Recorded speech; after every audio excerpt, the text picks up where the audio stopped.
Here's what happens in X-Men number 21. Cover date, June 1966. Title, From Whence Comes Dominus, by Roy Thomas and Werner Roth. Previously in X-Men, the team in the not-so-X-Jet traveled to the American Southwest to confront Lucifer. So the beginning of this issue is them already there and being tossed around by some sort of huge beam shooting out of a butte. Once the X-Men land, they have to fight off some cowboys who are trying to bring the X-Men in because they're wanted for bank robberies. Oh, yeah. Well, there it is.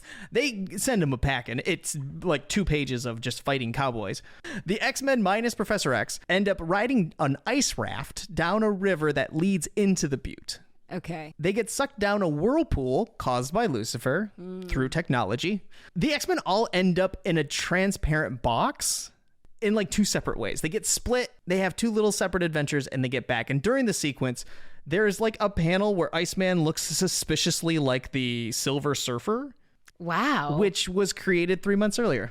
Oh, so it's like a reference. Like I don't know if it's a reference, but it really looks like it. Really looks like it. Yeah. Professor X gets kidnapped by 2 robots and brought straight to Lucifer, who starts monologuing. He has built Dominus, an ultra-complex mechanism designed to take away the independent will of everyone on the planet, and it's powered by robots. So the X-Men are all in the box. Marvel Girl releases them by flipping a switch.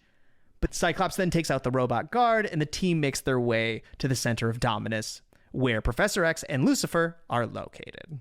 On the way, Professor X says, "Don't harm Dominus." Oh, huh. Now, we find out later what he meant was, don't harm the machine, harm the robots. But he doesn't say that. So, this information splits the team in 2. Okay. Cyclops and Marvel Girl are like, we need to do what the professor says, don't wreck the machine. And Angel's like, I'm gonna wreck the machine. Yeah, that tracks. Try and stop me, in which case Cyclops does. Okay. Blasts Angel, stuns him for a minute. They end up destroying all the robots, and then Professor X is like, that's what I wanted all along, but I just never said it. Why? Communication is key, and Professor X is bad at it. He's real bad at it. So now the robots are gone.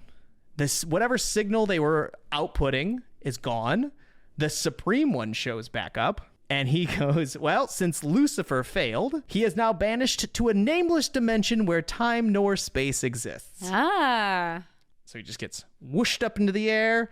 The end.